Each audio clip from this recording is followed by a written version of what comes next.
Bonjour et bienvenue sur ma chaîne, je m'appelle Téclair. Ici on parle de féminité, de beauté, de mindset féminin. Le but est simple sur cette chaîne, c'est d'avoir le bonheur le plus optimal possible en nos propres termes. Combien de fois, en tant que femme, vous avez entendu ces phrases? Tu ne peux pas, faut pas que tu ailles trop loin dans les études, sinon tu ne trouveras pas d'homme ou tu ne trouveras pas de mari.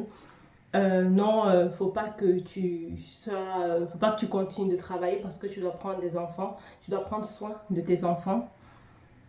Faut pas ci, faut pas ça, faut pas que tu t'habilles de telle façon parce que.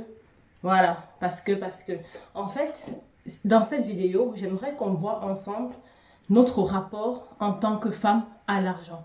Parce qu'on a une relation spéciale à l'argent. Encore une autre phrase qu'on a souvent entendue, les femmes sont dépensières, les femmes sont des mauvais gestionnaires, les femmes qui ont un pouvoir dans la société sont pires que les hommes qui ont un pouvoir, sont les pires.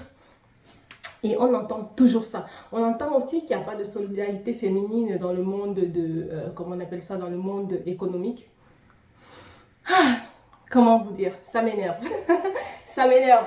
Ça m'énerve simplement parce que voici ce qui se passe depuis la création de l'humanité. La femme a été privée de son autonomie. Encore jusqu'en 1965, rendez-vous compte que c'est à partir de 1965 en France que les femmes ont été autorisées à travailler avec sans l'accord de leur mari ou de leur tuteur, leur papa. Vous vous rendez compte que 1965, c'était il y a seulement 60 ans. Ça veut dire que on a encore beaucoup de femmes. On a nos mamans qui ont été élevées et qui nous ont élevées malheureusement dans cette pensée que le rapport à l'argent, la femme n'a pas un rapport à l'argent. Voilà, un bon rapport avec l'argent. Et qu'il ne faut pas chercher trop, qu'il ne faut pas vouloir beaucoup parce que c'est le rôle de l'homme. Donc, l'argent, regardons l'argent de cette façon. Je pense qu'il faut regarder l'argent simplement comme un moyen d'autonomie, un moyen de liberté, oui.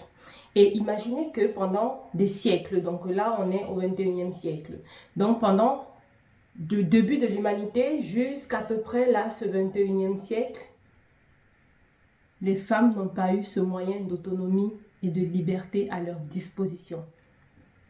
Pour faire quoi que ce soit, il fallait l'accord de son papa ou de son mari. Les femmes n'héritaient pas.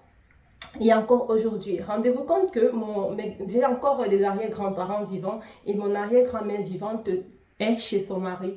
Et pourtant, ses parents ont laissé des richesses, mais à perte de vue, des terrains à perte de vue qui ont appartenu du coup, dont le petit frère, le dernier, a hérité parce qu'il y avait eu un seul garçon et 2 filles.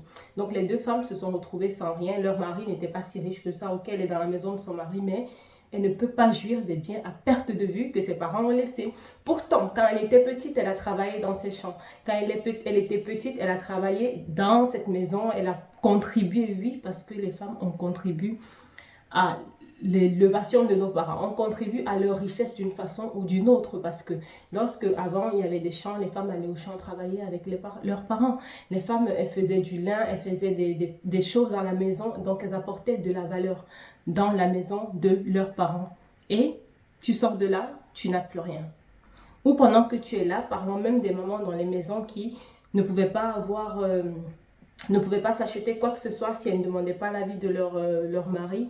Et quand tu te sépares et que tu divorces, oh my God, à la séparation, c'est d'ailleurs pour ça que les femmes sont restées dans cette pensée que où est-ce que je vais si je me sépare? Parce que il y avait la prison financière. Donc elle est là parce que elle ne pourra pas, et lui, elle ne pouvait pas prendre soin d'elle et de ses enfants toute seule. Et on a encore ce cas aujourd'hui, tellement, tellement, tellement. Mon propos, ce n'est vraiment pas pour mettre les hommes contre les femmes ou c'est pas un propos de guerre de genre. Parce que je pense que on nous a véhiculé la pensée qu'on ne pouvait pas tout avoir. Donc, comme les hommes ont le foyer, l'amour, le travail et l'argent, et nous, on sait qu'il faut choisir. On a été élevé en pensant qu'il fallait choisir. Donc, tu vas à l'école, tu essayes d'être ambitieuse en attendant de devoir choisir une famille, tes enfants, le mari et le servir. Donc, nous, notre valeur, notre rôle, c'était de servir au dessein de quelqu'un d'autre, et ce qui n'est pas vrai, ce qui n'est pas le cas. Et je pense que là, en ce moment, il y a tout ce mouvement des femmes où elles sont en train de se libérer financièrement. Il y a de plus en plus de femmes plus éduquées que d'hommes. Et c'est une très bonne chose parce que je pense que le vent qui arrive est en train de changer les choses et c'est pour le plus grand bonheur de l'humanité. Parce que contrairement à la pensée populaire ou je sais pas, moi je me rends compte que les femmes, on est les plus généreuses. Alors on devrait être celles qui ont le plus d'argent en fait.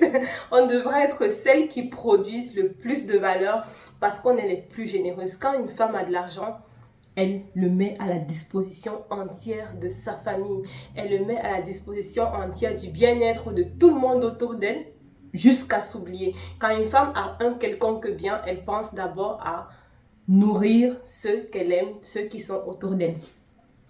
Et on pourrait dire que, parce que j'ai cru entendre dans une vidéo, je sais pas, ça devait être sur Facebook ou sur TikTok, je sais plus, on pourrait dire que, ok, ben c'est passé, il y a, du coup, aujourd'hui vous pouvez tout faire, vous avez même accès au métier des hommes et tout, donc c'est normal, vous devez vous comporter simplement, vous êtes simplement des adultes, c'était ça le terme.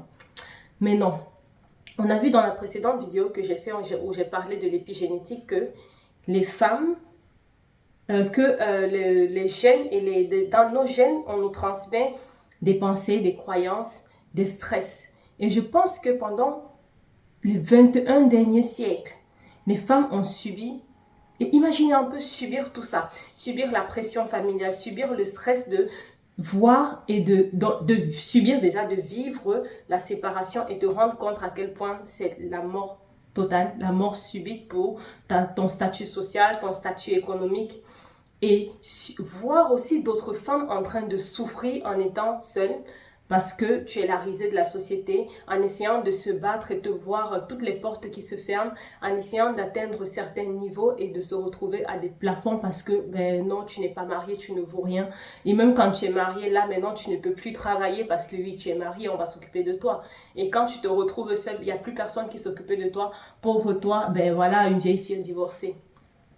Je pense que ça a un impact encore sur nous aujourd'hui et que tant qu'on ne guérit pas à l'intérieur de nous, on ne fait pas ce travail, non seulement individuellement, mais aussi collectivement en tant que femme, ce travail de briser ces barrières imaginaires, briser ces règles imaginaires, briser ces pensées qui nous ont été inculquées, qui nous ont été transmises transgénérationnellement.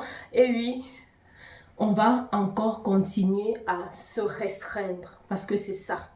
Là, on se retrouve aujourd'hui que malgré toute l'évolution, tout ce qu'on a gagné, et on dit merci à toutes les femmes qui se sont battues pour qu'on en arrive là, les femmes ont encore peur de gagner plus. Les femmes ne se laissent pas l'occasion, l'opportunité de gagner plus. Elles ne saisissent pas toutes les opportunités. Et je me mets vraiment dedans parce que j'ai perdu tellement d'opportunités pour diverses raisons. Mais on se rend compte qu'on a du chemin à faire. On a du chemin à faire, on a beaucoup d'espoir parce que les femmes, non seulement on est bonne en gestion, non seulement on est bonne dans les métiers dits masculins, mais on est bonne en spiritualité. On sait catalyser, on est des alchimistes, on sait partir de rien pour devenir, on sait renaître de nouveau, on sait vraiment comment nous transformer pour quelque chose, en quelque chose de meilleur. Regardez ce qu'on a fait, comment on est passé de on n'avait rien, on était autonome, dépendante de nos parents, dépendante de nos maris, à être maîtresse de notre propre vie, à être ingénieur de notre propre bonheur, à être pleinement consciente de ce que nous sommes des êtres à part entière et la plupart des femmes se considèrent seules, se considèrent heureuses. Oui, et ce n'est pas un mythe. Les femmes seules, il y a même des études qui disent que les femmes seules sont plus heureuses que les femmes mariées. Ce n'est pas pour faire une guerre entre ces deux catégories, mais c'est pour vous montrer à quel point la femme est un être à part entier, individuel, rempli, en fait complète, et qu'on se suffit. Ok, les êtres humains, on a tous besoin d'être ensemble, mais c'est important que les femmes prennent conscience de on a le droit, on peut avoir tout, oui. Ok, on va mettre des pincettes, mais oui, prenez ça comme ça qu'on peut avoir tout. Le champ des possibles nous est ouvert à l'heure d'aujourd'hui. Ok, on a encore ces barrières, ces règles imaginaires à briser, on les brisera. On les brisera, on travaillera sur nous, corps, âme, esprit, tout ce qu'on veut. Mais on les brisera et l'humanité s'en portera mieux. Je le pense. Merci de m'avoir écouté. J'espère que cette vidéo vous a plu. N'hésitez pas à liker et à vous abonner. Et à bientôt pour une prochaine vidéo. Au revoir.